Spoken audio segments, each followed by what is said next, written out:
heart and welcome to this episode of the Drink Less, Live Better podcast. This is the podcast that helps you to see that drinking less doesn't need to be stressful, lonely or boring. I'm your host, Sarah Williamson, and I decided to have a year alcohol-free as a little life experiment and haven't looked back. I'm a best-selling author, expert speaker, corporate workshop facilitator and life coach. I'm here to support you with your alcohol-free or drink less adventures. Follow me on Instagram at Drink Less, Live Better. Find resources on my website, drinklesslivebetter.com, and buy my book, Drink Less, Live Better. It's available in all the places you might buy a book. I hope you enjoy this podcast episode. Let's get straight to it. Take action from where you are now. Before we get started today, I want you to know that I'm not here to say you must take action or you need to take fast action. I want you to know right from the start, an action can be no action, just like no response can be a response. Do you need to let that settle for a second? Yeah, no action is action. If today you need to say, whoa, life feels a bit lifey, then, my friend, you go straight to the sofa with your blanket and you hang out there. Or you get out for that incredible hike you've been meaning to do for a while. Or you call your friend and ask if they fancy a trip out for lunch. Whatever will bring your nervous system peace and calm today, you do that. Action to be is as important as action to do. If you've heard me say it once, you've almost certainly heard me say it many times. We are human beings, not human doings. You'll find podcast episode number 8 for more insights on that subject. Episode 8, heck, that was a long time ago in the Drink Less, Live Better podcast archives. So, take the action to be if that is what this day calls for. If today is lined up as a doing day, however, ask yourself if you are working on your professional to-do list or your personal to-do list. I am often switching between both, which suits me fine. We all have those items on our lists that seem to linger forever. No matter how hard we try to get them done, it is so easy to feel overwhelmed or even paralysed when we look at our overflowing to-do list, messy, crossed out, scribbled over. But I'm here to tell you, it doesn't have to be that way.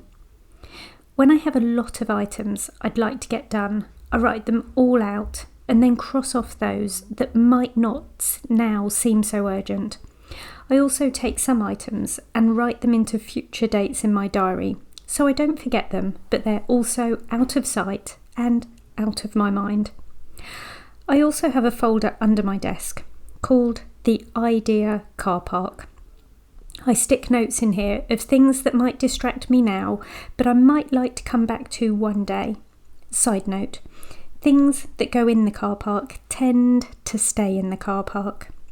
Just like all those saved Instagram and Facebook posts I'm never really going to look at again. I then delegate some tasks that I know my family will joyfully take on. Then I prioritise what's left into a grid. In my grid, I decide what is urgent and important, what's just urgent, and what's just important. I try not to give myself more than the tasks I can reasonably complete in a day. If you'd like a copy of the grid I use, send me an email, sarah@drinklesslivebetter.com, and I'll pop it over to you.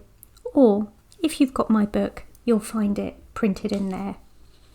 Now, let's chat about 5 quick and easy tips that will help you start ticking those tasks off your list one by one.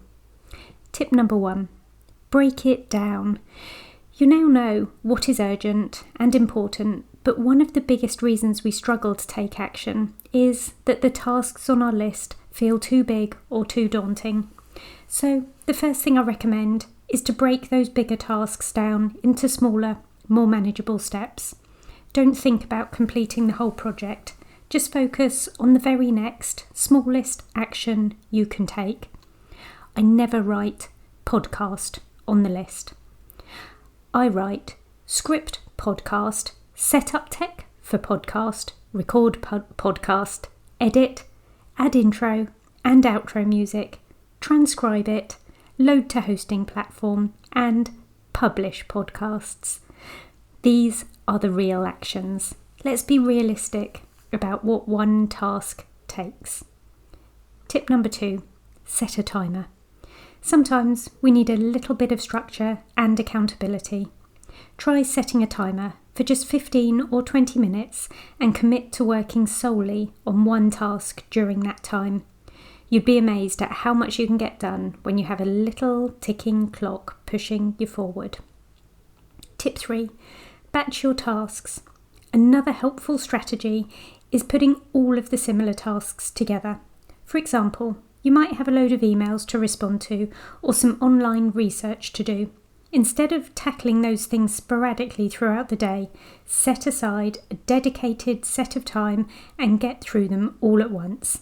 This will help you stay focused and efficient. Tip number 4, eliminate the distractions. It is so easy to get sidetracked. What with social media, WhatsApp messages and the lure of the whole of the internet, it will feel impossible to stay the course. Close the unnecessary tabs and apps, put your phone on silent or use a website blocker to keep you on the task in hand. And tip number 5, celebrate the small wins. Give yourself a pat on the back for every single task you complete.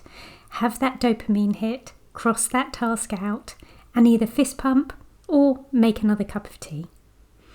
Taking action could be tricky, but acknowledging your progress, even in the littlest of ways, can help to keep you motivated and inspired to keep going with it. So start where you are, without judgment or criticism. Do what you can, or don't. Rest if you can. Progress won't always be linear. It's not supposed to be. If you need or want a little extra support or accountability, don't hesitate to get in touch. My one-to-one life coaching sessions can support you with exactly this kind of thing. Let's create the lives we truly want. Thank you for listening in today. Come back again next week. Please subscribe, rate and review the podcast if you love it. And if you don't love it, I don't know why you're still listening. Check out the show notes for a link to a hidden podcast episode that will help you with your 5 p.m. cravings and details about my one-to-one life coaching and sober coaching programs. And P.S. I believe in you.